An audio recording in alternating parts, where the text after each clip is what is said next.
Bismillahirrahmanirrahim. Assalamualaikum warahmatullahi wabarakatuh. Waalaikumsalam. Waalaikumsalam warahmatullahi wabarakatuh.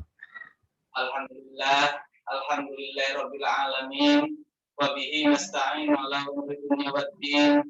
Assalatu wassalamu ala asrofil anbiya'i wal mursalin wa ala alihi wa sahbihi ajma'in. La haula wala quwwata illa billahil aliyyil azim. Alhamdulillah, puji syukur kita panjatkan kehadirat Allah Taala.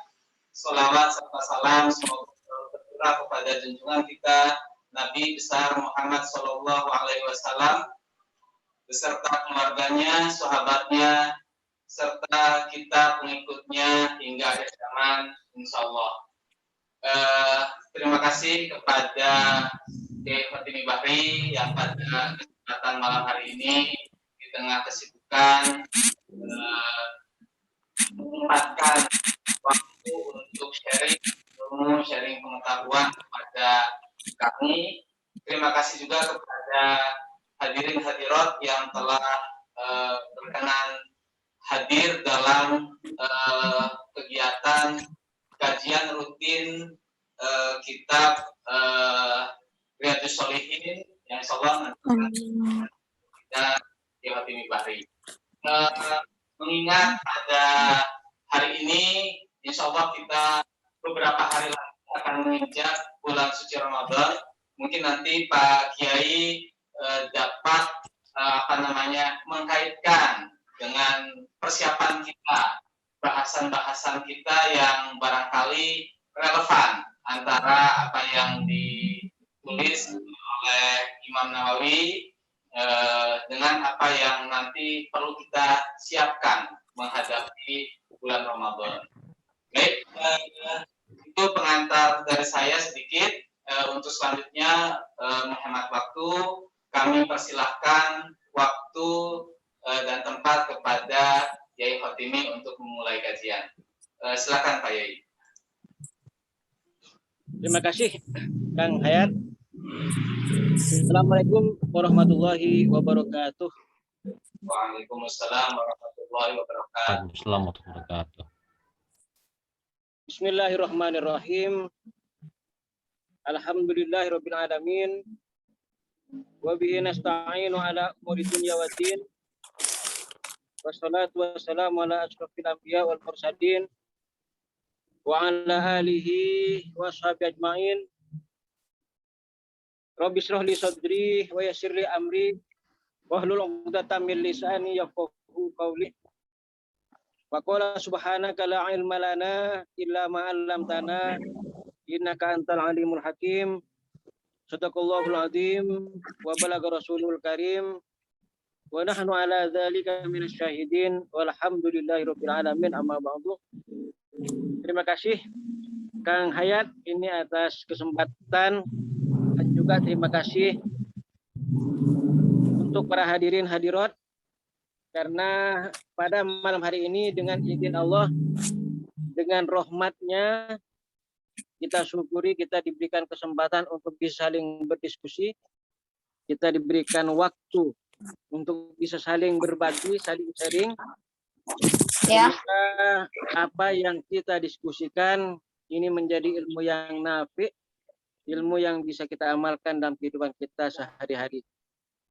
Salawat dan salam kita aturkan atas junjungan Nabi Muhammad SAW. Semoga kita semua, keluarga kita, kerabat kita, kelak pada hari kiamat dibangkitkan oleh Allah Subhanahu wa taala dalam barisan Rasulullah, minum dari telaga Kautsar Rasulullah dan mendapatkan syafaatul uzma dari Rasulullah sallallahu alaihi wasallam. Baiklah hadirin hadirat yang dimuliakan oleh Allah Subhanahu wa taala, kita masih akan mendiskusikan bab niat ya dari kitab Riyadhus Shalihin, kitab yang ditulis oleh Imam Nawawi ya. Nah, mungkin malam hari ini akan ada diskusi beberapa hadis ya. Nanti saya akan membacakan 2 hadis.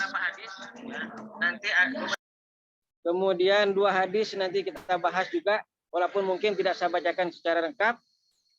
Karena nanti kita akan juga mendiskusikan beberapa hal terkait dengan persiapan kita menyambut Ramadan. Seperti yang disampaikan oleh Kang Hayat tadi. Baiklah. Bismillahirrahmanirrahim.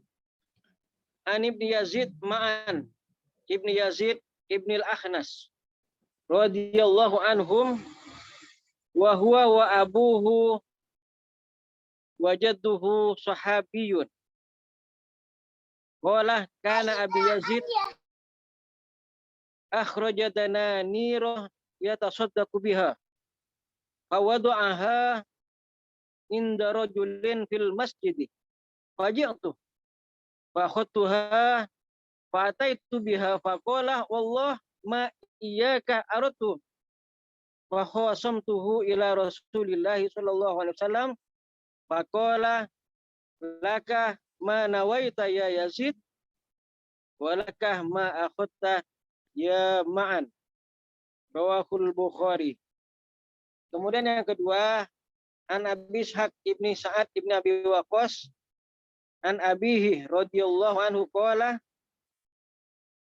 kana Rasulullah sallallahu alaihi wasallam ya'uduni ama hujjatul wada ama hajjatil wada min waj'in istadda bi wa qultu inni qad balagani minal wuju' wa ana du malin wala yarithuni illa ibnah afa tasaddaqu bi sulusain faqala la bisyart faqala la thumma qala as-sulus was-sulus kabir aw katsir innaka antadar warasaka aghniya khairun min antadaruhum alatan yatakallafuna nas wa innaka lan tumfik nafaqatan tabtaghi biha wajhallah illa ujirta biha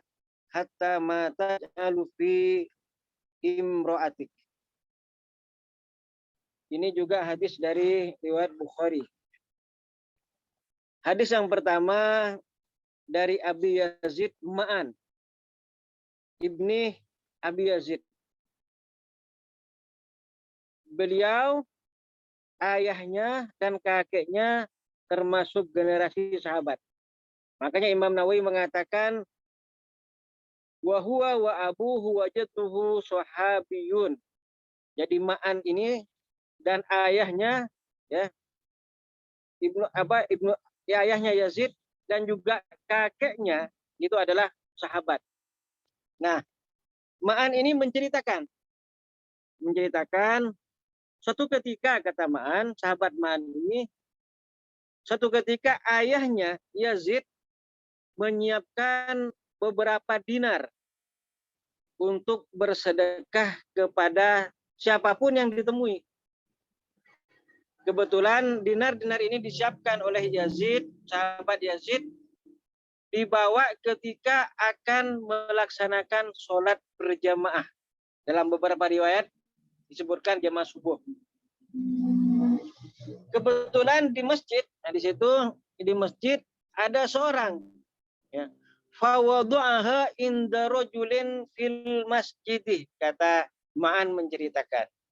Kemudian Yazid, sahabat Yazid ini meletakkan dinar-dinar tadi di hadapan seseorang yang kebetulan ada di masjid. Diletakkan aja. Setelah uang tersebut diletakkan, Ma'an datang.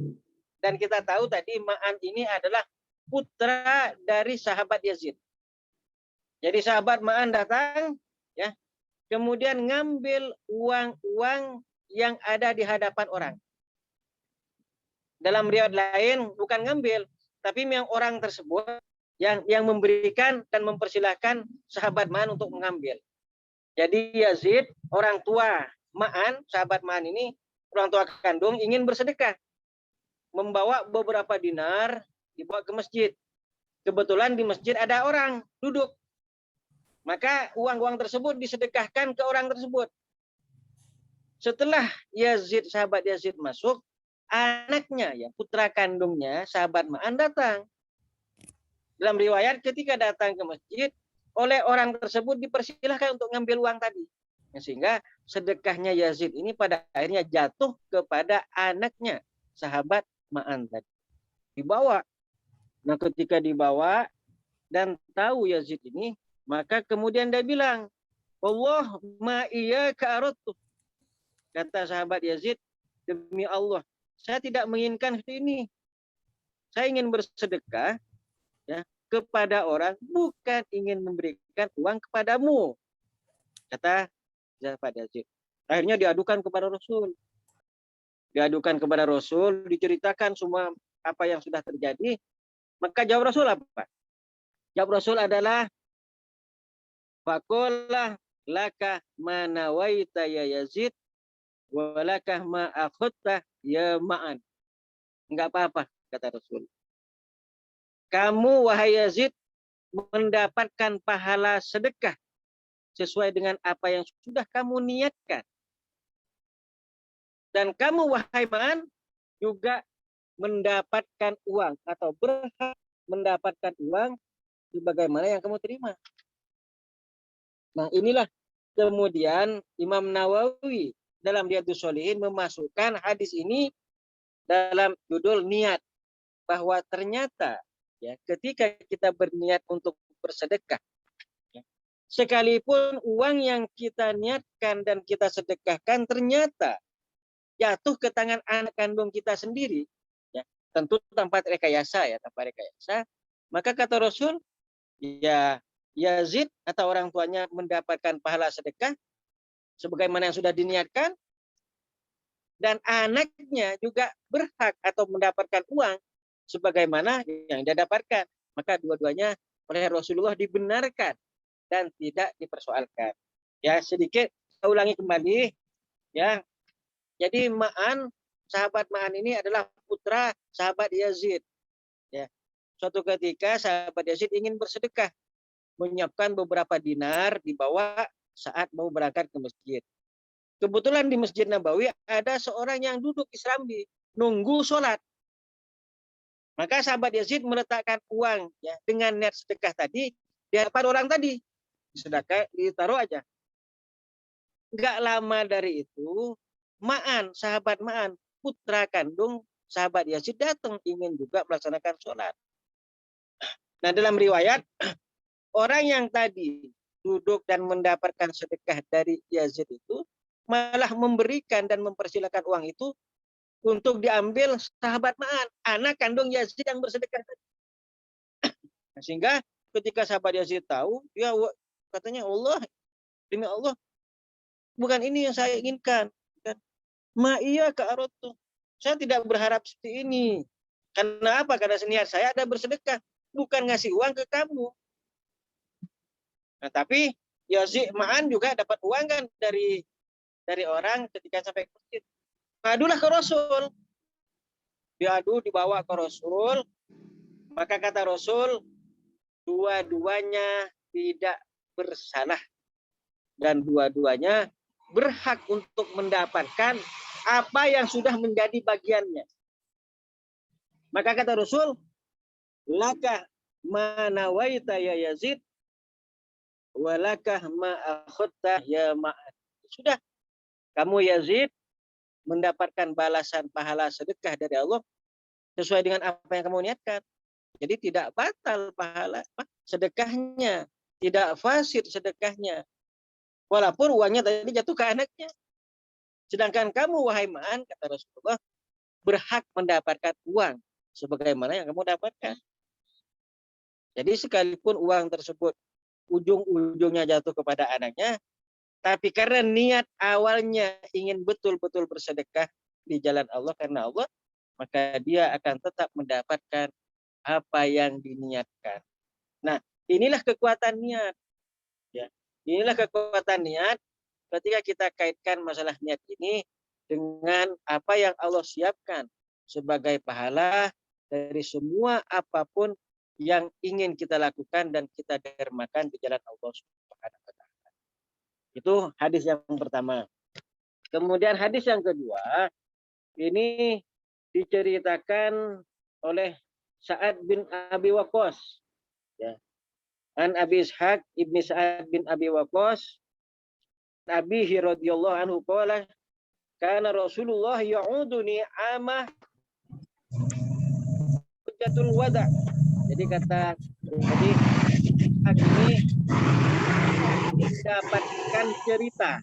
mendapatkan cerita dari Sa'ad bin Abi Waqqas. Nah, Sa'ad bin Abi Waqqas cerita, saya pada saat haji wada mendapatkan kunjungan dari Rasulullah SAW. Kenapa? Karena saat itu saya sedang mengalami sakit yang luar biasa. Jadi saat Nabi Waqqas sakit, kemudian Rasul menjenguk saat Nabi Waqqas. Kebetulan kejadian ini terjadi saat haji wada. Nah, ketika Rasul menjenguk saat Nabi Waqqas, Sa'ad bin Abi Waqqas menyampaikan sesuatu kepada Rasul. Matur. Sa'ad bin Abi Waqqas bilang, ya Rasul, saya kan punya banyak harta. Ya, saat itu ya, sedangkan ahli waris saya hanya satu orang, anak Ibnatun. Ya.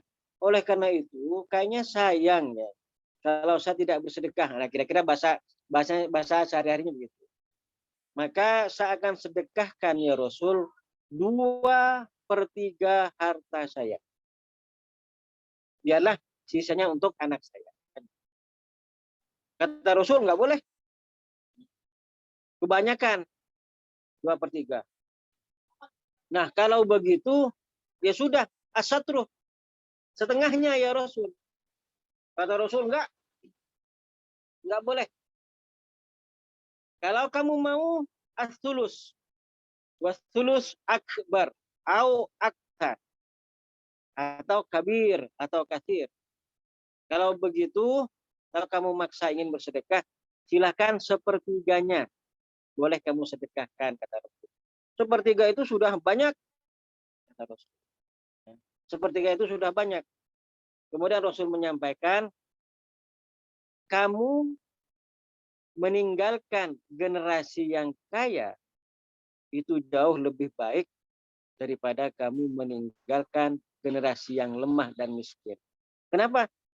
Karena generasi yang lemah bisa saja nanti akan menjadi beban orang lain, beban manusia lain. Nah, yang menarik di sini, dalam hadis ini kan Sa'ad bin Abi Waqqas ingin bersedekah. Merasa punya uang, anaknya cuma sendiri, pokoknya saya ingin bersedekah. Sehingga ditawarkan 2/3. Kata Rasul, kebanyakan. Setengah, kebanyakan. Kalau kamu mau, 1/3 aja. Akhirnya Rasul, oke.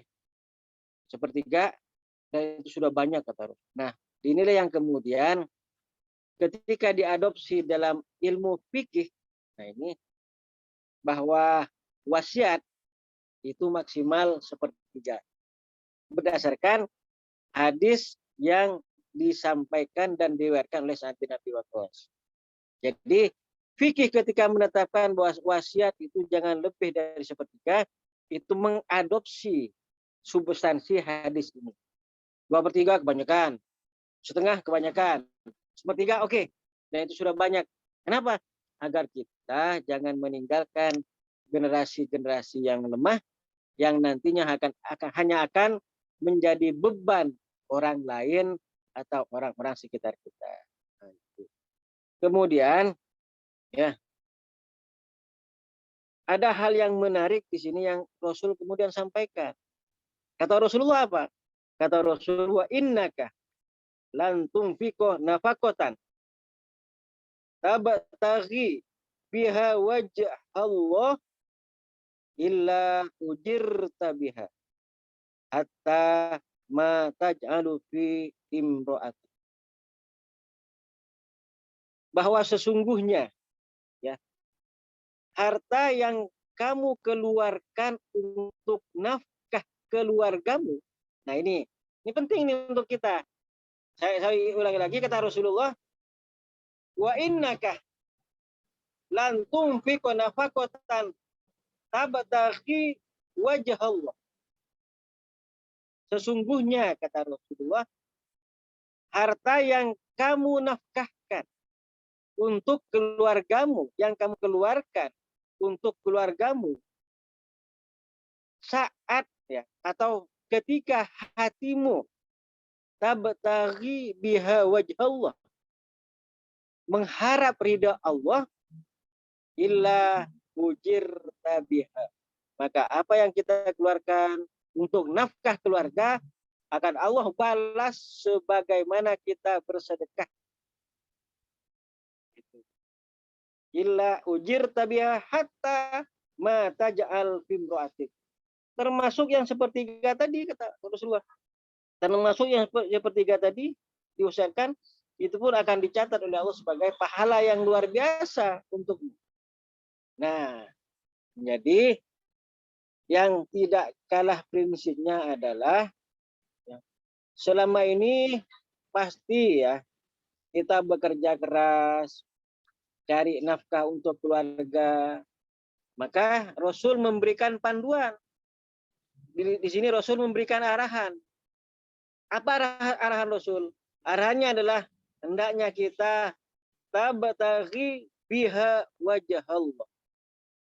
Ketika kita nafkahkan harta kita untuk keluarga, niatkan untuk mencari ridho Allah dan niatkan bahwa inilah memang amanat Allah untuk kita. Inilah yang Allah amanatkan untuk kita keluarga. Ketika itu yang kita lakukan, maka kata Rasulullah, semua uang, semua harta yang kita nafkahkan untuk makan, untuk minum, untuk sandang, untuk papan keluarga kita, itu akan dicatat sebagai sedekah oleh Allah Subhanahu. Jadi kita mendapatkan balasan sedekah. Disinilah sebenarnya salah satu kelebihan Islam, bahwa tidak ada sekecil apapun ya apa yang kita lakukan, sekecil apapun atau apa yang kita ikutkan, yang penting semuanya kita nisbatkan, kita sandarkan, kita gantungkan untuk mencari ridha Allah, maka semuanya akan dicatat sebagai sesuatu yang mendapatkan pahala dan kebajikan. Termasuk nafkah yang kita berikan untuk anak kita, untuk istri kita, untuk keluarga kita. Ketika kita sandarkan untuk mencari ridha Allah, kita sandarkan bahwa ini adalah amanat Allah, itu pun akan dicatat sebagai sedekah kita, yang tentu pahalanya, fadilahnya sama dengan ketika kita mengeluarkan sedekah di luar nafkah. Ini penting. Nah, baiklah, Bapak-bapak dan ibu-ibu, hadirin hadirat yang dimuliakan Allah Subhanahu wa taala, itu dua hadis. Nah, dua hadis berikutnya ya saya tidak akan membacakan tapi langsung mencoba menyimpulkan. Ada hadis dari Abu Hurairah. Ya, Abu Hurairah menceritakan salah satu hadis Rasul, bahwa Rasul pernah menegaskan begini. Ya, kata Rasul, ini termasuk hadis yang umum, ya, sholat berjamaah di masjid itu pahalanya, fadilahnya 27 kali dibanding sholat sendirian. Itu sudah semua kita paham, ya. Tapi yang tidak kalah pentingnya, yang perlu saya tambahkan di sini adalah bahwa kata Rasulullah, ketika kita membaguskan wudhu, di situ ada Rasulullah. Artinya mana membaguskan ini kita perhatikan betul dengan tumakninah, tata cara etika kita wudhu, syaratnya kita perhatikan, rukunnya kita perhatikan, yang membatalkan kita perhatikan betul, hati-hati betul. Kita lakukan tentu dengan penuh khusyuk, khudu dan tumakninah wudhu itu. Kemudian kita berangkat ke masjid. Ya. Kita berangkat ke masjid niatnya untuk sholat berjamaah tentunya. Ya, untuk sholat berjamaah. Maka kata Rasulullah, balasannya satu, ya, setiap langkah kita, setiap langkah itu akan dibalas dengan ampunan Allah Subhanahu wa taala. Yang kedua, setiap langkah kita akan dibalas dengan derajat yang tinggi. Jadi kalau kita coba logikakan dengan logika manusia, logika sehari-hari, ya kita punya kaki kanan kiri kita lakukan untuk melangkah ke masjid. Setelah kita betul-betul memperbaiki wudhu kita dengan khudu, dengan syahdu, dengan tumak nina, ya kita niat sholat, kita berangkat, maka satu kaki menaikkan derajat kita, kaki yang lain itu mengampuni dosa-dosa kita. Itu balasan yang Allah siapkan, itu satu.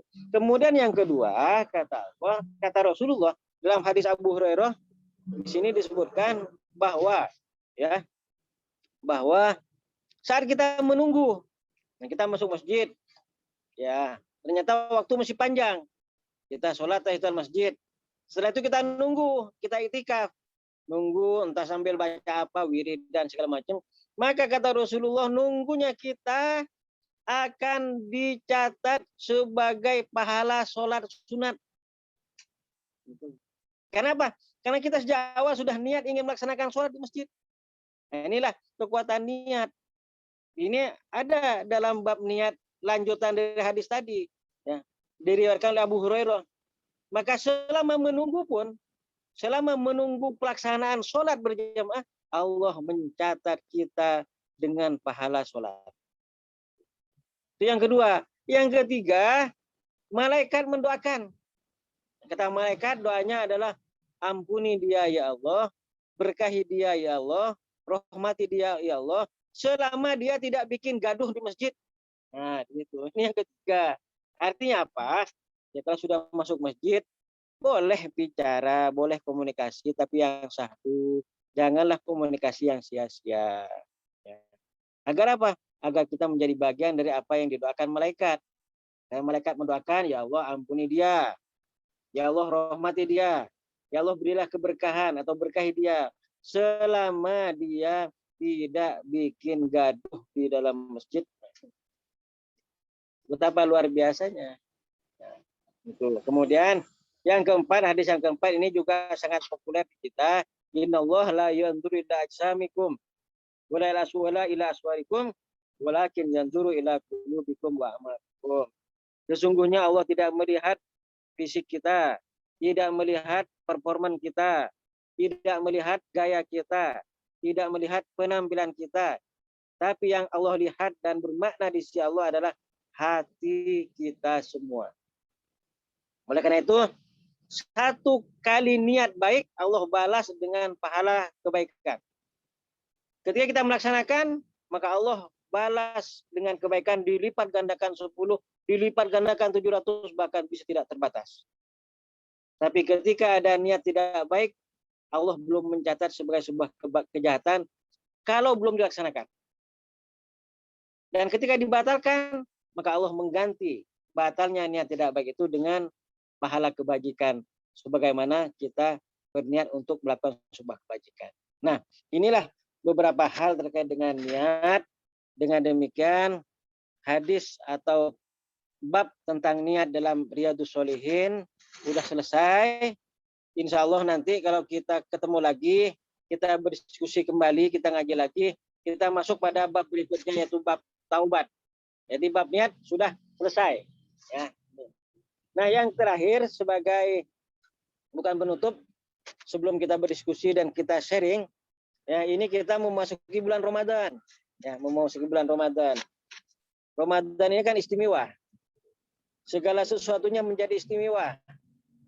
Ibadah kita istimewa karena dilipat gandakan. Doa kita istimewa karena makbulnya sudah ada dalam jaminan Allah. Ya. Kemudian juga tidurnya kita istimewa. Bisa dicatat ibadah daripada kita melakukan sesuatu yang tidak berguna. Ya. Jadi semuanya menjadi istimewa pada bulan Ramadan. Maka sangat merugi kalau kita tidak mendapatkan keutamaan dan keistimewaan itu. Nah, itu satu. Kemudian yang kedua adalah ya ini sebenarnya sudah pasti setiap tahun kita dengar, setiap tahun kita bahas bahwa puasa itu bukan hanya sekedar menahan makan, menahan minum, menahan diri dari berhubungan suami istri, tidak. Tapi puasa juga menahan dan mengendalikan mata kita, telinga kita, lisan kita, termasuk menahan dan mengendalikan hati kita. Karena kata Rasulullah, man kamin so'imin laisa lahu min syami illal ju' wal atas. Banyak orang yang berpuasa secara fikih sah, tidak batal. Tapi ternyata nilainya tidak ada di sisi Allah. Karena mungkin fikihnya benar, syaratnya benar, rukunnya benar, yang membatalkan dihindari. Tapi ternyata aspek-aspek batinnya yang tidak dijaga atau aspek lainnya. Ya kalau dalam dunia tasawuf ya hatinya yang tidak terjaga. Jadi puasanya baru puasa awam kira-kira begitu. Kemudian yang ketiga terkait dengan puasa. Puasa ini juga istimewa. Ya. Ada satu hadis qudsi dan ini sahih. Kata Rasulullah, Allah menegaskan terkait dengan puasa, as-saumu li wa ana ajzi bihi. Puasa itu untukku dan aku yang akan membalasnya. Nah, para ahli hadis memaknai hadis ini paling tidak dua hal. Apa sih makna hadis qudsi as-saumu li wa ana ajzi bihi? Kenapa kok Allah sampai mendeklarasikan puasa itu untukku dan aku yang akan membalasnya? Rahasia apa yang ada di dalamnya? Maka para ahli hadis mengurai paling tidak ada dua. Ya, kata para ahli hadis, satu, nanti di akhirat akan ada segolongan orang ya yang tiba-tiba sudah ada di depan pintu surga. Yang membuat malaikat bertanya-tanya. Kata malaikat, kamu tahu hisab enggak? Kamu tahu mizan enggak? Kamu tahu sirat enggak? Nah, orang-orang itu menjawab, ketika di dunia saya mendengar Ustadz saya pernah bercerita tentang hisab, tentang sirat, tentang mizan. Tapi saya tidak merasakan, kami tidak merasakan itu. Kok tiba-tiba kami sudah ada di sini? Malaikat bertanya, dengan cara apa Allah mengagungkan kalian? Apa kata kuncinya? Maka mereka menjawab, nahnu na'budullah sirron di dunia wa adkhalana Allah al-jannata sirron fil akhirah. Kata orang-orang tadi, ketika di dunia saya ini senantiasa menjaga kualitas ibadah rahasia. Maka balasannya adalah Allah memasukkan saya ke surga dengan caranya yang juga sangat rahasia. Apa ibadah rahasia? Itulah puasa, kata para ahli hadis. Kemudian yang kedua, makna as-saumu li wa ana ajzi bihi adalah bahwa ya nanti di akhirat bisa saja terjadi perdebatan antara satu dengan yang lain. Gara-gara dosa hakul adami. Di mana dosa hakul adami pilihannya cuma dua. Kalau memang tidak mau memaafkan. Satu, kebaikan orang yang pernah berbuat zalim diberikan kepada orang yang pernah dizalimi, atau dosa-dosa orang yang pernah dizalimi dilimpahkan kepada orang yang pernah berbuat zalim. Bisa jadi juga dua-duanya sih. Tapi kata para ahli hadis itu terjadi terhadap amalan-amalan yang lain, tidak untuk puasa. Artinya apa? Walaupun terjadi persoalan, perdebatan dan sengketa dosa hakul adami nanti di akhirat, tapi ibadah puasa tidak akan diutak-atik, tetap menjadi hak orang yang berpuasa. Tidak kemudian dialihkan gara-gara dosa hakul adami, tidak. Oleh karena itu memperbaiki kualitas puasa, memperbaiki esensi puasa, menjaga puasa itu penting karena puasa adalah ibadah rahasia. Kita berharap Allah memasukkan kita ke surga dengan sangat rahasia.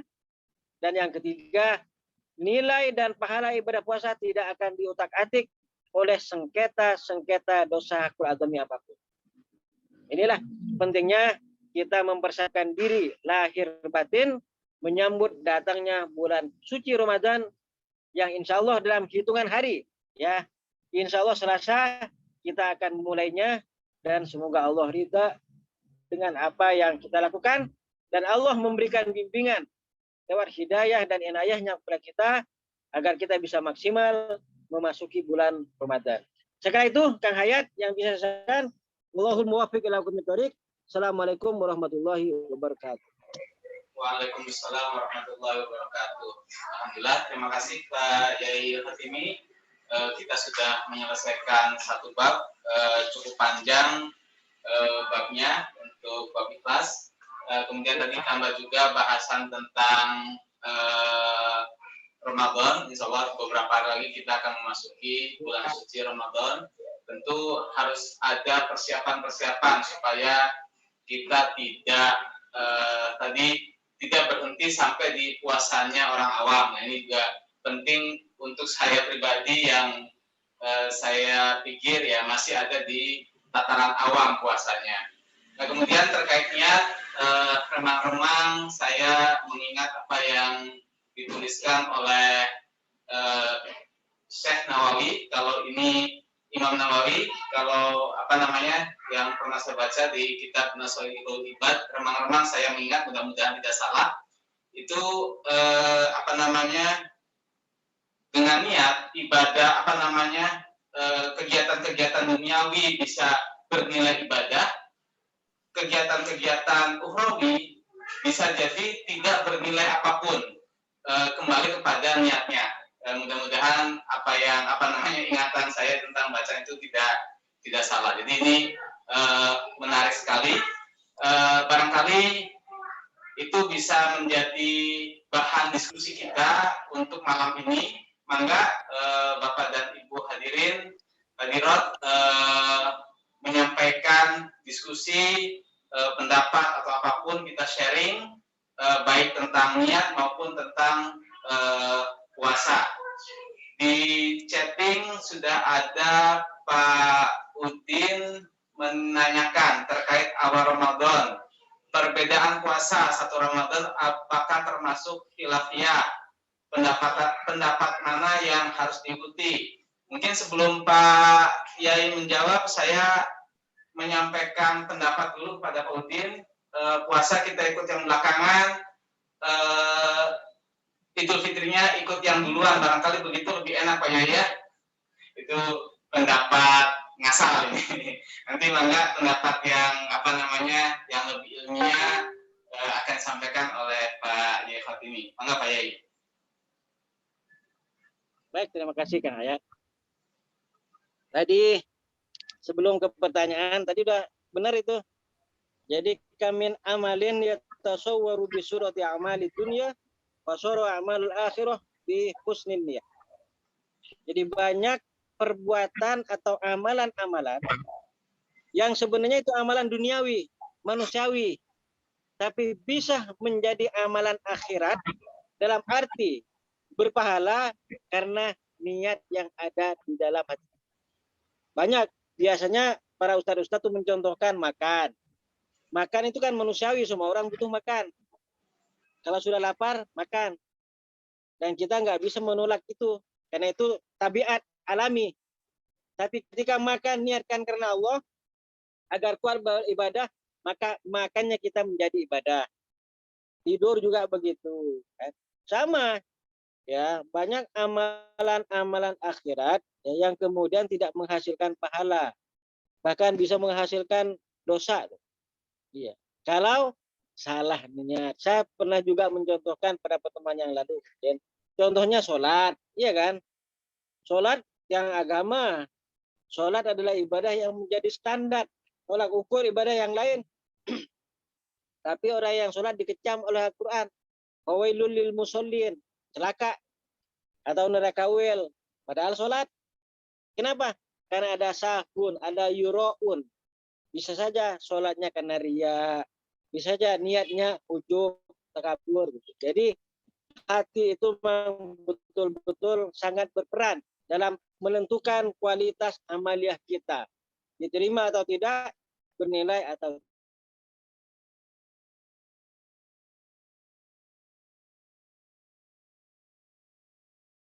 entah itu Idul Fitri. Ya.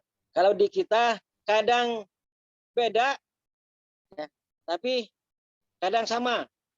Kemungkinan untuk tahun ini puasanya sama ya, Selasa. Tapi kadang beberapa tahun yang lalu suka beda. Ada ormas yang duluan, ada yang belakangan. Walaupun kadang ada itu yang di Makassar, yang di Padang itu suka duluan. Ya, itu suka duluan tuh An-Nadim kalau nggak salah. Ya. Sama anak Sabandiah yang di Padang itu suka duluan. Nah, saya tidak akan masuk karena itu. Tapi yang sering berbeda. Nah, kenapa terjadi perbedaan? Yang pertama yang ingin saya sampaikan begini. Cara menentukan tanggal 1 atau cara menentukan awal bulan, itu kan ada dua. Ada hisab, ada ru'yat. Kalau ru'yat itu, Rasul menegaskan sumu liru'yatihi wafturu liru'yatihi. Berpuasalah kamu karena melihat dan berhentilah karena melihat hilal maksudnya. Tapi dalam riwayat yang lain kan ada tambahannya, fa in hummah faqdurulah. Jika terhalang maka hitunglah. Nah, hitunglah ini kan hisab. Nah, saudara-saudara kita ada yang menggunakan hisab, hitung-hitungan, ya. Artinya berdasarkan hitung-hitungan. Ya. Konjungsi terjadi tanggal berapa, hari apa, ya terjadi hari apa, jam berapa. Maka ketahuan di situ. Jadi kalau sudah konjungsi berarti sudah masuk pada bulan yang baru. Kan dalam Al-Qur'an, dalam surat Yasin tuh sering kita baca tuh wal qamaru qaddarnahu manazil hatta ada kal urjunil qadim. Jadi bulan itu kan berputar sampai dia kembali kepada tandan semula.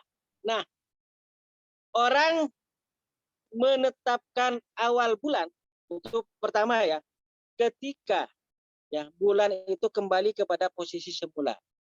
Artinya ketika terjadi konjungsi ijtima ya di ufuk antara bulan dan matahari ketemu di ufuk, maka ketika sudah hilal melewati ufuk, ada yang mengatakan ini sudah masuk bulan baru. Bulan baru. Caranya dihitung bisa. Jangankan melihat apa, jangankan menghitung bulan, menghitung gerhana yang akan terjadi pun kita sudah bisa. Tahun sekian akan terjadi gerhana bulan, ketahuan. Tahun sekian akan terjadi gerhana matahari, ketahuan. Lewat apa? Lewat cara hisab. Maka saudara-saudara kita di Muhammadiyah itu menggunakan hisab. Sehingga ketika posisi hilal sudah, walaupun ada di ufuk, garis sejajar dengan matahari, itu sudah dianggap masuk pada bulan baru. Karena sudah masuk qadarnahu manazilah hatta ada. Nah, kembali kepada posisi awal. Nah, tapi di ormas yang lain termasuk NU misalnya, itu tetap berpegang teguh pada ru'yah. Tapi yang harus kita pahami bukan berarti seperti NU, Al-Wasliyah, ya, Perti itu yang kadang kan sama. Persis juga sering sama. Ya. Bukan berarti tidak tahu hisab, bukan. Mereka juga paham hisab dan punya ahli-ahli falak yang bisa ngitung. Sehingga NU, Al-Wasliyah, Matlabul Anwar sekalipun berbeda dengan Muhammadiyah dalam menentukan awal Ramadan seperti tahun kemarin kasusnya ya, ataupun awal Idul Fitri, itu bukan berarti tidak tahu hisab, tahu. Bisa juga menghitung. Akan tahu juga tahun sekian akan terjadi gerhana matahari. Tahun sekian akan terjadi gerhana bulan, tahu. Ya. Bukan tidak tahu hisab, tahu. Hanya karena kata Rasul sumu liru'yatihi, maka hisab itu jadi media pendukung untuk bisa meru'yat. Nah, gitu, untuk bisa melihat. Jadi posisi hisab dijadikan media pendukung untuk bisa meru'yat. Satu itu perbedaannya. Yang kedua, oleh karena itu, karena panduan Rasul sebelum bicara fakturullah adalah sumu liru'yatihi, maka kemudian ulama menghitung ya, bulan atau hilal bisa diru'yat itu ketika posisinya berapa derajat. Nah, di sini sebetulnya sudah ada titik temu. antara hisab dan ru'yat. Mau yang Muhammadiyah, mau yang NU, mau Persis, Matlul Anwar, sudah ada titik temu. Ketika bicara hilal itu bisa diru'yat, posisinya saat berapa derajat sih? Ternyata hilal itu bisa diru'yat kalau posisinya sudah mencapai minimal 4 derajat baru bisa diru'yat. Kalau belum 4 derajat nggak akan bisa diru'yat. Baik tidak ada awan, baik di atas gunung ataupun di pantai nggak bisa. Karena bisa diru'yat kalau sudah mencapai 4 derajat. Cuma kan ketinggian. Ya. Yang menggunakan hisab murni nggak pakai derajat, yang penting sudah diukuk bulan baru. Kalau yang ru'yat murni nggak bisa. Bulan baru kalau sudah 4 derajat, kalau belum 4 derajat masih ini belum. Nah, maka ulama-ulama Mabim, Mabim itu Malaysia, Indonesia, Brunei, itu memutuskan bahwa dalam menentukan awal bulan, terutama Ramadan dan Syawal, itu tidak hanya menggunakan hisab murni dan tidak menggunakan ru'yat murni. Maka dikenallah istilah imkanur ru'yah. Jadi pedomannya adalah imkanur ru'yah. Imkanur ru'yah berapa? Imkanur ru'yah itu disepakati 2 derajat. 2 derajat itu namanya imkanur ru'yah. Maka ketika sudah 2 derajat, dilihat atau tidak dilihat, posisi sudah dianggap masuk pada bulan baru. Hanya memang untuk menguatkan, dilihat lewat teropong di berbagai tempat. Kenapa? Karena perintahnya sumu li ru'yatihi. Tapi hitung-hitungan sudah punya. Hitung-hitungan sudah punya. Jadi kalau belum 2 derajat, walaupun secara hisab sudah ada di ufuk, tetap Mabim, ulama-ulama Mabim, Malaysia, Brunei, dan Indonesia itu menyepakati belum dianggap masuk pada bulan baru. Kenapa? Karena belum bisa diimkan ru'yah. Sedangkan bulan baru adalah ketika sudah mungkin untuk diru'yat, sekalipun tertutup awan. Baru di situ hisab itu menjadi faktor pendukung. Kalau sudah banyak awan terjadi di mana-mana, tapi dalam hitung-hitungan hisab ini sudah bisa mencapai 2 derajat, baru sudah imkan. Oke, kita masuk bulan baru. Nah, perbedaannya di situ aja. Perbedaannya di kriteria aja. Apakah mau pakai 2 derajat, 4 derajat, atau nggak pakai derajat. Itu aja perbedaan yang sampai sekarang masih belum ada titik temu. Semoga kedepannya ada titik temu, sehingga awal Ramadan dan awal Syawal kita bisa bareng dan sama-sama. Kira-kira begitu. Kalau saya ditanya, ikut siapa? Kalau saya yang ditanya, saya katakan, ya saya nggak ingin mengarahkan ya, karena pasti kita punya pandangan yang macam-macam. Tapi kalau saya ditanya, secara pribadi, saya nggak ikut Muhammadiyah, nggak ikut NU, nggak ikut Persis, nggak ikut Matlul Anwar, nggak ikut Wasidah, enggak. Ikut siapa? Ikut pemerintah. Karena fungsi pemerintah adalah menyelesaikan dan memutuskan khilafiyah termasuk masalah hilal. Jadi dalam kaidah fikih itu memang disebutkan fungsi pemerintah adalah memutuskan jika terjadi perbedaan-perbedaan. Maka saya ikut keputusan pemerintah. Kalau kata pemerintah puasanya Selasa, ya udah Selasa. Mau siapapun ormasnya. Kira-kira begitu. Nah, terima kasih. Terima kasih Pak Yai. Pak Udin, mudah-mudahan sudah terjawab apa yang tadi ditanyakan. Kemudian ini ada pertanyaan lagi Pak Yai dari Mas Cahya di Surabaya. Assalamualaikum, izin bertanya Pak Yai Fatimi. Misalnya ada orang yang sudah wafat, meninggalkan kewajiban yang belum terlaksana. Misalnya ada sholat yang mungkin terlewat, ada puasa yang mungkin belum sempat diganti, ditinggal belum sempat diganti. Nah itu bagaimana cara menggugurkan kewajiban tersebut? Apakah sudah selesai begitu beliau meninggal, ataukah ada cara lain yang bisa dilakukan oleh ahli warisnya. Itu dari Mas Cahya, mangga Pak Yai. Baik, terima kasih Mas Cahya, Surabaya ya. Nah, ini tetangga saya sebenarnya. Saya Sumeneb, jadi nyebrang dikit. Baik. Suatu ketika ada seorang datang kepada Rasulullah. Orang ini bertanya kepada Rasul tentang beberapa ibadah yang kemungkinan bisa dilakukan di saat orang tuanya meninggal. Jadi orang tuanya sudah meninggal, ya. Dia datang kepada Rasul. Ya Rasul, orang tua saya pernah bernazar ingin melaksanakan haji, tapi keburu meninggal. Ini gimana? Dan orang tua saya mampu. Kata Rasul, kira-kira kalau orang punya hutang, itu sebaiknya diapain?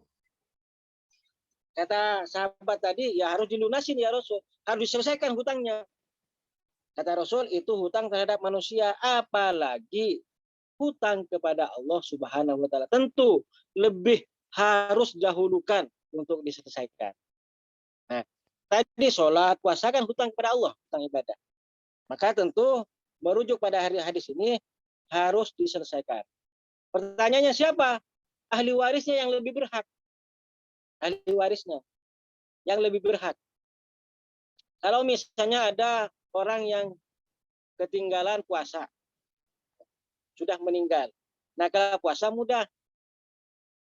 Tidak ada ikhtilaf. Jadi semua sepakat ya sudah, tunaikan kewajiban yang tertinggal dari orang tua atau kakek atau nenek dengan cara mengganti dengan fidyah. Itu kalau puasa. 1 hari 1 mud. 1 mud itu sedikit sih, nggak sampai 1 liter sebenarnya. Tapi mau ngasih 1 liter sehari nggak apa-apa, lebih bagus, lebih afdal, lebih berhati-hati namanya. Ya. Jadi kalau ada orang yang sudah meninggal, menyisakan kewajiban puasa, maka keluarkanlah fidyah, ya, dengan niat untuk menyelesaikan tanggungan-tanggungan puasa almarhum. 1 hari 1 mud. Berarti kalau 30 hari 30 mud. Hanya kalau di para ulama, daripada susah ngukur mud, karena sekarang juga susah 1 mud berapa sih? Kan kata ulama 1 mud nih takarannya ya takaran dari ujung sini ke ujung sini kan susah diukur. Maka para ulama dalam konteks ikhtiyat, kehati-hatian, ya sudahlah. Kan kita keluarkan 1 hari 1 liter. Kalaupun lebih, semoga itu menjadi sedekah kan. Jadi kita tunaikan kewajiban yang tersisa. Kalau puasa, yang kita tunaikan adalah mengeluarkan fidyah untuk yang meninggal. Nah, sholat gimana? Nah, sholat ini terjadi perdebatan. Kenapa? Karena sholat memang bisa dan harus diqadha. 4 mazhab itu, ya, 4 mazhab mengharuskan qadha terhadap sholat yang tertinggal. Ya. Tapi 4 mazhab menjelaskan kita mengqadha adalah sholat yang tertinggal dari kita. Nah, tidak bicara untuk orang lain. Itu ikhtilafnya nanti di situ. Bisakah ahli warisnya melaksanakan qadha sholat atau tidak? Nah, disitulah kemudian terjadi perdebatan di antara para fuqaha. Ya. Tapi kalau kita yang ketinggalan sholat, ya 4-4-nya sepakat dengan ijma kita harus mengqadha sholat kita yang tertinggal. Tapi kalau orang lain yang tertinggal, inilah kemudian terjadi perbedaan. Tapi paling tidak ada satu titik temu di antara para fuqaha terhadap kewajiban yang tertinggal tadi. Caranya apa? Karena ada nas, ya, ada hadis begini. Ada hadis begini. Wa atbis sayyi'atal hasanata tamhuha wa khaliqin nas bi khuluqin hasanin. Ikutilah perbuatan buruk, ikutilah atau sertailah kesalahan-kesalahan dengan perbuatan baik atau dengan kebaikan. Maka kebaikan itu akan menjadi penghapus keburukan-keburukan yang pernah diperbuat. Jadi wa'atbi sayyi'atal hasanata. Sertailah, ikutilah perbuatan sayyi'ah yang tidak baik dengan perbuatan baik hasan. tamhuha, maka kebaikan ini akan menghapus kejahatan yang pernah diperbuat. Karena sholat yang tertinggal ketika terkait dengan orang lain terjadi ikhtilaf dan perdebatan, beda dengan kalau kita yang tertinggal maka kita yang mengqadha. Maka ada satu hal yang para ulama tidak memperdebatkan adalah kalau kita melakukan kebaikan-kebaikan dan kebaikan itu menurut hadis tadi akan menghapus kesalahan yang pernah diperbuat. Nah, tinggal sekarang kalau masalah sholat, ya kita banyak berbuat baik, terutama bersedekah atas nama orang tua kita yang meninggal. Semoga sedekah atas nama orang tua kita, kakek kita, nenek kita, ya itu menjadi bagian dari tamhuha terhadap kewajiban-kewajiban yang tertinggal, termasuk kewajiban sholat tadi. Kalau puasa, sekali lagi, kalau puasa gampang, karena sudah ketentuannya fidyah dan ulama tidak memperdebatkan. Kalau sholat, memang ada perdebatan cara mengqadha orang lain terkait dengan sholat. Tapi cara yang tidak ada perdebatan adalah kita melakukan kebajikan-kebajikan, terutama sedekah, niatkan atas nama orang yang kita cinta yang sudah meninggal. Semoga kebaikan dan kebajikan kita itu menjadi tamhuha terhadap kesalahan-kesalahan dan kewajiban-kewajiban yang pernah tidak ditunaikan, yang di dalamnya mungkin ada juga sholat yang pernah terlalaikan. Kira-kira begitu, Mas Cahya. Baik Pak, terima kasih atas jawabannya. Ya. Alhamdulillah, terima kasih Mas Cahya atas pertanyaannya. Terima Baik, kasih. terima kasih. Terima kasih juga Yai Fatimi atas jawabannya. Ini masih ada pertanyaan dari Arif di Bandung, Pak Yai. Bandung, enggak. Niat puasa. Ya. Umumnya kalau kita itu kan niat puasa antara malam hari ya, selepas sholat tarawih sampai sebelum masuk imsak. Mungkin kalau di musola-musola di masjid itu seringkali Bilal memandu niat puasa untuk esok hari. Namun di beberapa negara, terutama yang menganut mazhab Maliki, niat puasa konon katanya, saya juga baru tahu ini, ternyata bisa dibaca setelah fajar hingga waktu duhur. Nah, ini bagaimana kita menyikapinya untuk kita yang paling sering atau yang afdal dilakukan oleh Rasul itu yang mana? Barangkali itu Pak Yai. Pertanyaan dari Arif di Bandung. Mana Pak Yai? Ya, terima kasih. Tentang niat puasa ya, satu hal yang tidak ada perbedaan bahwa niat puasa adalah rukun, tidak boleh tinggal. Ya, jadi kita harus berniat ketika akan berpuasa. Nah, kemudian teknisnya di sini ada perbedaan. Perbedaan pertama adalah kalau Imam Maliki, betul. Imam Maliki pertama boleh atau membolehkan niat puasa itu di malam pertama untuk 1 bulan. Jadi pas tarawih pertama saya niat puasa Ramadan untuk sebulan penuh, sudah. Besok-besok nggak perlu niat lagi, nggak apa-apa. Ini menurut mazhab Maliki. Apalagi kalau cuma dibacanya setelah imsak, setelah subuh, kan gitu. Toh dibaca sekali aja di awal sudah cukup kata mazhab Maliki. Tapi bagi mazhab Syafi'i enggak. Bagi mazhab Syafi'i puasa niat adalah rukun. Yang tata laksananya adalah dibaca setiap malam, setiap akan puasa. Dan dibacanya ketika akan puasa. Bukan ketika sudah lewat batas waktu untuk berpuasa, yaitu imsak. Jadi sebelum imsak baca, bukan setelah imsak. Itu mazhab Syafi'i. Nah, perbedaannya di mana? Sebenarnya perbedaannya hanya pada masalah kias. Jadi kias. Kalau mazhab Maliki itu mengkiaskan niat puasa itu dengan niat wudhu. Jadi sekali lagi mazhab Maliki itu mengkiaskan niat puasa dengan niat wudhu. Artinya apa? Ya, kita kalau sudah berwudhu, ya, Mau dipakai sholat berapapun boleh. Sholat wudhu nih, niat wudhu. Kemudian kita berwudhu, setelah itu sholat duhur. Sholat duhur mau kita pakai ba'diyah, masih bisa.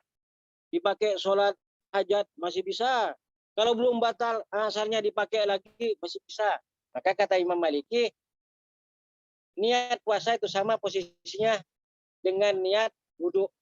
Jadi kiasnya ke wudhu.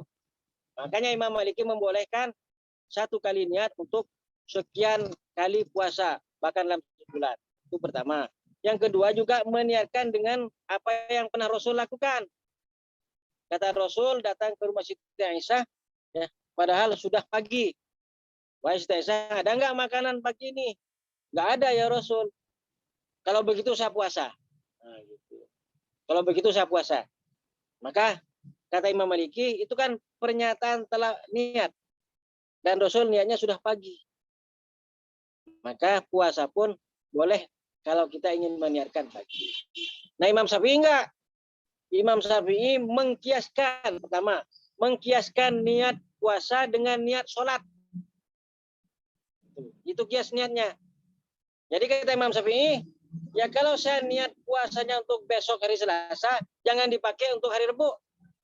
Karena niat itu hanya berlaku untuk Selasa. Sama seperti sholat.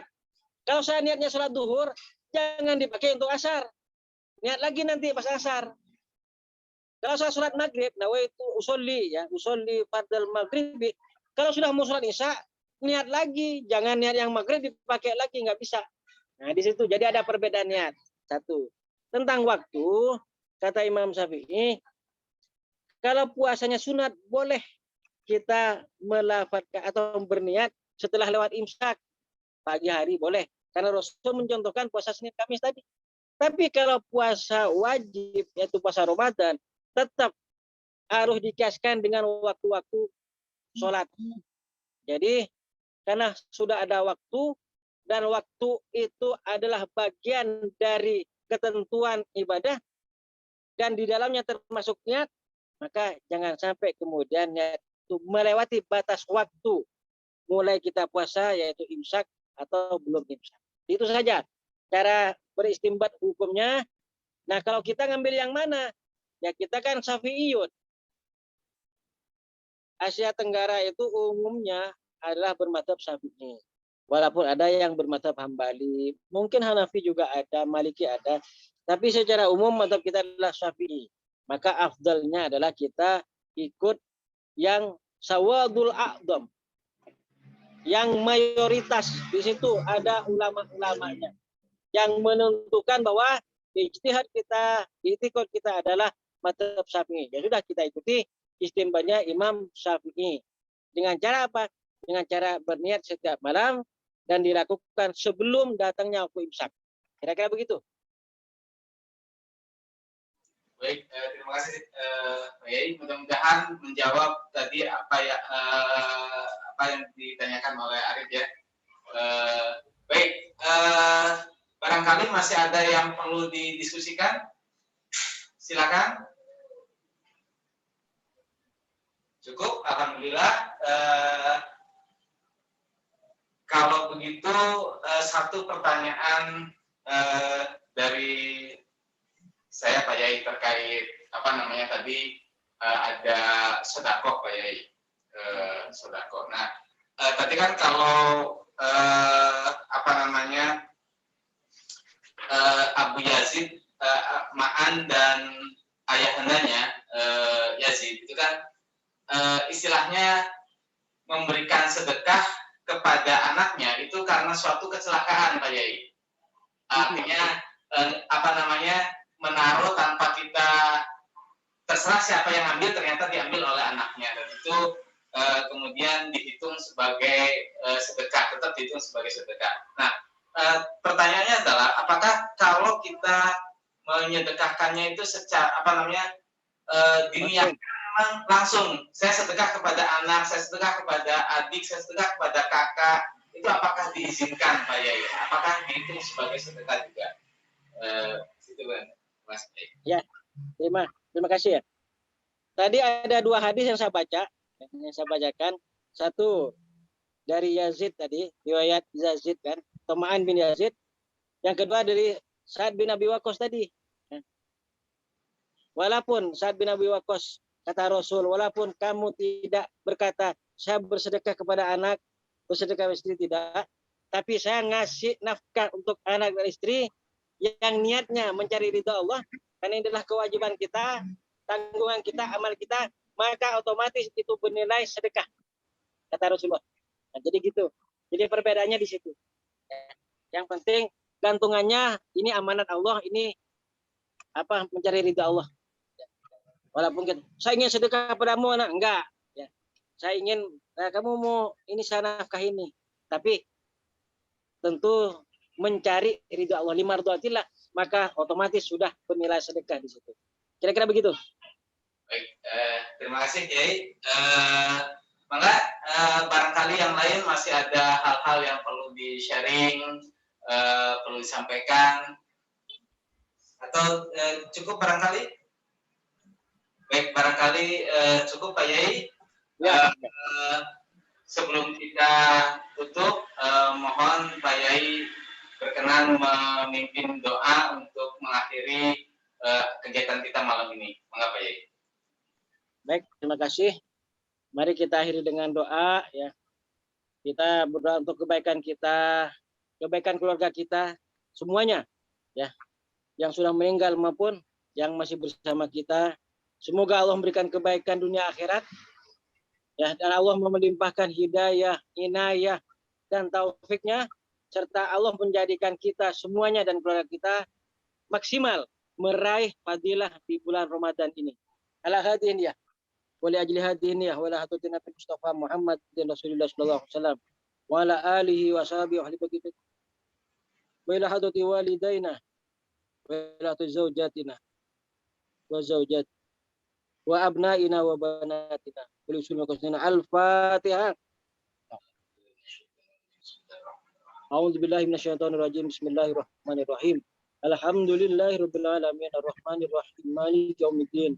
Iyyaka na'budu wa iyyaka nasta'in ihdinas siratal mustaqim. Siratal ladzina an'amta 'alaihim ghairil maghdubi 'alaihim waladdallin. Allahumma shalli ala sayyidina Muhammad wa ala ali sayyidina Muhammad. Wasallim radhiyallahu ta'ala an sadatina ashabi Rasulillah ajmain. Bismillahirrahmanirrahim. Alhamdulillahirabbil alamin. Hamdan yuwafi ni'amahu wa yukafi mazidah. Ya Rabbana lakal hamdu kama yanbaghi li jalali wajhikal karim wa 'azimi sultanik. Allahumma shalli ala sayyidina Muhammadin al-Fatih lima ulik wal khatim lima sabaq. Nasiril haqqi bil haqqi wal hadi ila siratikal mustaqim. Wa ala alihi haqqa qadrihi wa miqdarihil azim. Allahumma ighfir warham wa barik lana wa li walidayna wa li zawjatina wa li zawjatina wa li abnaina wa banatina wa li abnaina wa banatina wa dzurriyyatina ajmain innaka antas samiul alim. Allahumma inna nas'aluka ridhaka wal jannah wa na'udzubika min sakhatika wan nar. Allahumma qdi hawaijana. Allahumma hasil maqasidana. Allahumma taqabbal du'aana wa yassir umurana bi rahmatika ya arhamar rahimin. Rabbana atina fid dunya hasanah wa fil akhirati hasanah wa qina adzabannar. Wa sallallahu ala sayyidina Muhammad wa ala ali sayyidina Muhammad. Subhana rabbika rabbil izzati amma yasifun wa salamun alal mursalin walhamdulillahi rabbil alamin. Subhanakallahumma wa bihamdika asyhadu an la ilaha illa anta astaghfiruka wa atubu ilaik. Assalamualaikum warahmatullahi wabarakatuh. Waalaikumsalam warahmatullahi wabarakatuh. Hatur nuhun, terima kasih jazakallahu khairan katsiran kepada Kiai Khatimi. Terima kasih juga kepada hadirin hadirat yang telah mengikuti kegiatan ini sampai akhir. Saya mengucapkan selamat menempuh atau menjalankan ibadah puasa Ramadan. Mudah-mudahan kita dapat mendapatkan berkah ampunan dari Allah SWT dan kemudian dapat dipertemukan lagi pada kesempatan berikutnya. Terima kasih. Wallahu muwaffiq ila aqwamit thoriq. Wassalamualaikum warahmatullahi wabarakatuh. Waalaikumsalam warahmatullahi wabarakatuh. Izin deh kan. Assalamualaikum warahmatullahi wabarakatuh.